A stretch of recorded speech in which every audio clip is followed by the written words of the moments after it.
Now we have a basic understanding of nutrients. The next thing to cover is understanding the fundamentals of a healthy diet for rugby players. There are many different viewpoints around what constitutes a healthy diet, but for me, I always bring it back to some core principles which I'll explain in this presentation.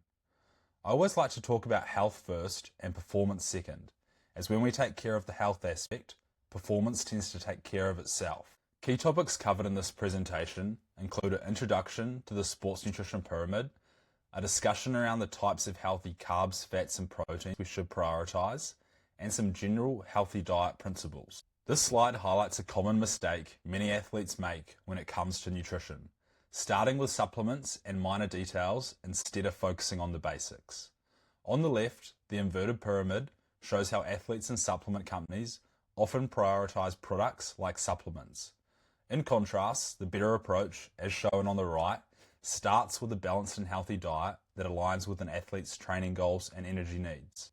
Once that foundation is consistent, targeted sports nutrition strategies such as meal timing and recovery fueling come next.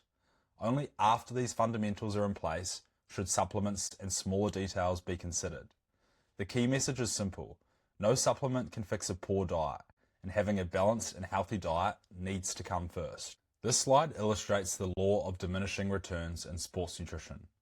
For the rugby player with a poor initial diet, simply developing a healthy, balanced diet appropriate to his energy demands delivers approximately 80% of the total possible performance, health, and recovery benefits. This is where he fixes his major energy and nutrient gaps, achieving massive results quickly. The second stage, dialing in sport-specific nutrition, like strategically timing carbs and protein around training, contributes an additional 15 to 20% of the benefits. This step optimizes fuel delivery and recovery, making a noticeable difference only because the foundational diet is already excellent.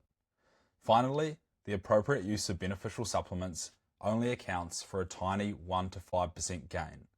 Supplements are the cherry on top, offering a marginal edge when all other factors are well managed. This 80-15-5 breakdown clearly demonstrates that mastering the basics is exponentially more important than focusing on the fine-tuning. So, we are clear that we need to focus on health first. But what does health look like? First of all, it's important to consider the appropriate split of macronutrients we want across the total diet of a rugby player. Approximately half of your calories should come from carbohydrates, approximately a quarter from protein, and around a quarter from fats. This can be quite variable depending on your specific needs and goals, but these would act as some ballpark figures.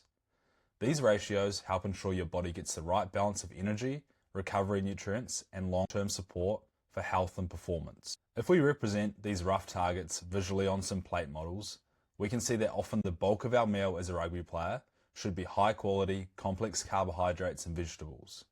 Around a quarter to a third of our plate will be lean meat, and fats are commonly present in these meals through foods like dairy, nuts, oils, eggs, and cheese. These plate guidelines will of course change based on your goals. It's worthwhile reflecting at this point on how your own plates have been looking. Are they matching these general guidelines? What do you think might be missing? What often happens if you're poor at organising yourself and cooking your own meals is you end up with a very high proportion of carbs and not enough vegetables and lean proteins.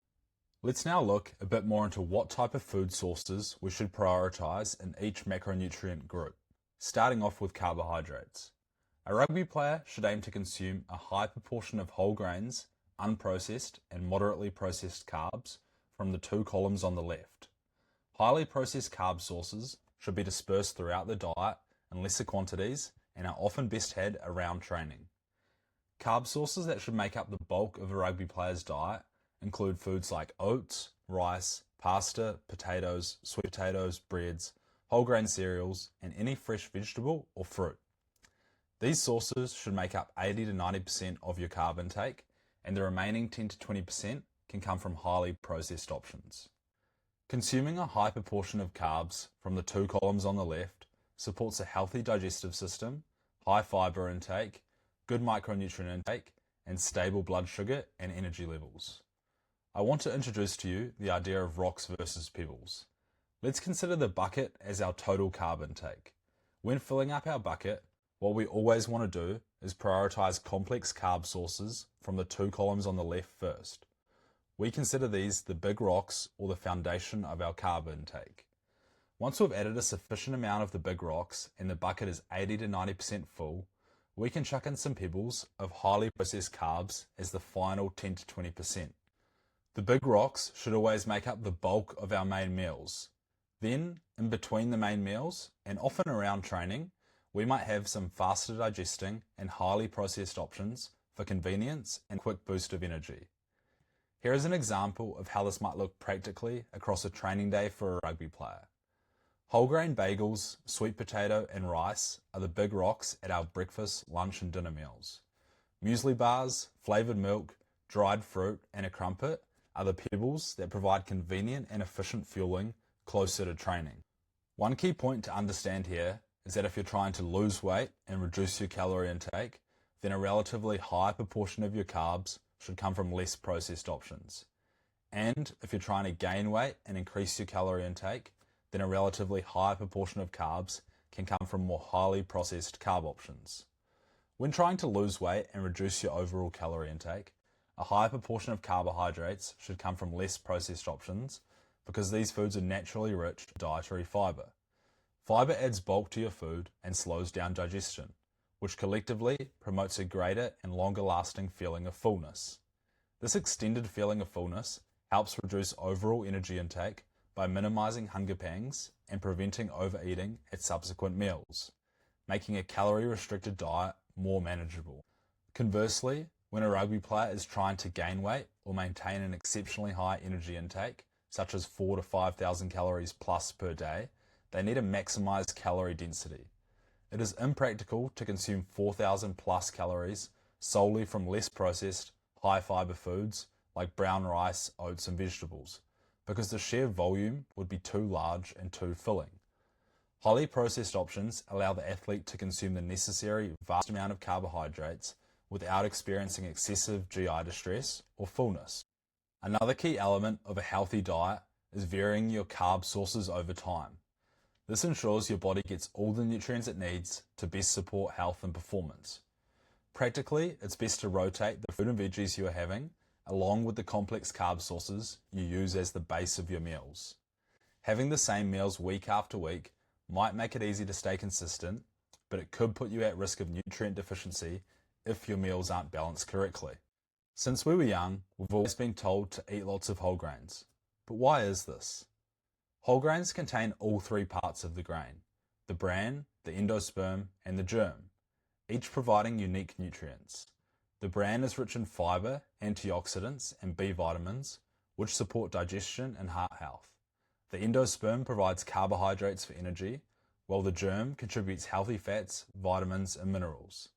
Because whole grains keep all these components intact, they offer far more nutritional value than refined grains, which lose much of their fiber and vitamins during processing. The most common example we can think of practically is considering white bread versus whole grain bread.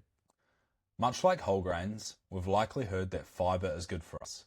But what is fiber? Fiber is the indigestible portion of plant foods, a type of carbohydrate found in vegetables, fruits, grains, beans, and legumes. Since the body cannot break it down, fiber passes relatively unchanged through the stomach and small intestine to the large intestine. There, it plays a vital role in health, primarily by keeping the digestive system healthy.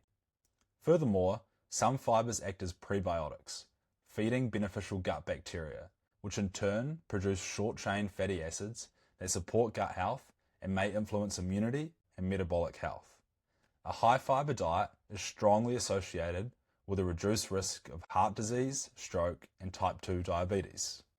Foods that are a rich source of fiber include most plant-based foods, such as fruit, whole grains, vegetables, nuts, and seeds. A common goal many nutritionists recommend is to try and have 30 different types of plant foods in your diet across your week. Eating a wide variety of plant foods supports a healthier gut microbiome by providing different types of fiber and nutrients. For more info around fiber, check out this video linked in the description. So, that's an overview of healthy carb sources. Let's now take a closer look at fats. Around 20 to 30% of your total calories should come from fat intake. A rugby player should aim to consume most of their fat intake, around 80 to 90%, from the eat more and eat some columns, which represent healthy fat sources. Fat sources that are a great option for a rugby player include olive oil, avocado, nuts and seeds, egg yolks, and peanut butter. The eat less column includes sources higher in less desirable fats, such as butter, margarine, highly processed cheese, bacon, sausage, less healthy oils, and fat from takeaway and fried fast foods. Consuming a high proportion of fats from the two columns on the left supports improved heart health, reduced inflammation, optimal brain function and brain health, and reduced long-term risk of disease. Let's now look at the different types of fats and their roles in the diet. Saturated fats are solid at room temperature and primarily come from animal products like red meat, full-fat dairy, butter, as well as tropical oils like coconut and palm oil. They are non-essential, meaning the body can produce them.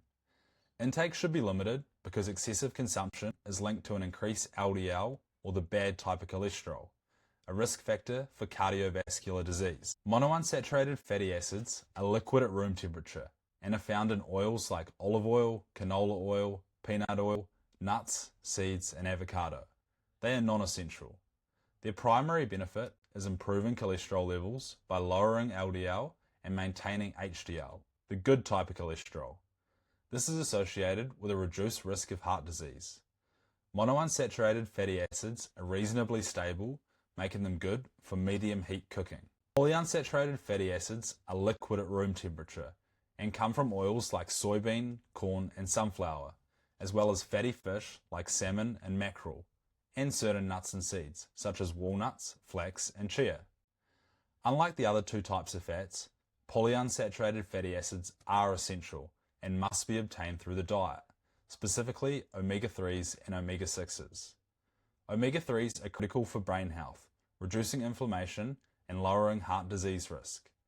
Polyunsaturated fatty acids are the least stable and are best used for low heat cooking or consumed raw, such as in salad dressing. While fats should make up around 20 to 30% of your total daily calories, it's important to focus on quality as well as quantity. Not all fats have the same effect on your health and performance. Ideally, less than 10% of your calories should come from saturated fats, found in foods like butter, fatty meats, and some processed snacks. Even more importantly, trans fats, often found in fried foods and baked goods, should make up less than 1% of your intake. Prioritizing healthy unsaturated fats from foods like olive oil, nuts, avocado, and fish helps support hormone function, recovery, and long-term health. For more info on the different types of fats, check out this video linked in the description. Now, for the final macronutrient to cover, protein. Around 20 to 30% of your total calories should come from protein intake. A rugby player should aim to consume a high proportion of lean and unprocessed or minimally processed proteins. Protein sources that are great options for a rugby player include chicken, eggs, beef, fish, protein yogurt, cottage cheese, and protein powders. Protein sources that should be consumed less include options like fried meats, protein bars, high-fat meat, and highly processed meats. Consuming a high proportion of protein from the two columns on the left supports optimal body composition due to the calorie efficiency of these protein sources, good micronutrient intake, and reduced risk of disease long term. If we come back to the rock versus pebbles idea and consider the bucket as our overall protein intake, when filling up our bucket, what we always want to do first is prioritize quality lean protein sources from the two left columns first, which we consider to be the big rocks or foundation of our protein intake. Once we've added the sufficient amount of big rocks and the bucket is 80 to 90% full, we can chuck in some pebbles of highly processed proteins as the final 10 to 20%. Here is an example of how this might look practically.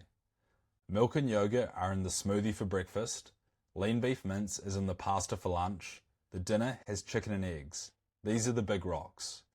Protein nut bars, whey protein, a sugary protein cereal, and protein pudding are the pebbles, spaced around the training throughout the day.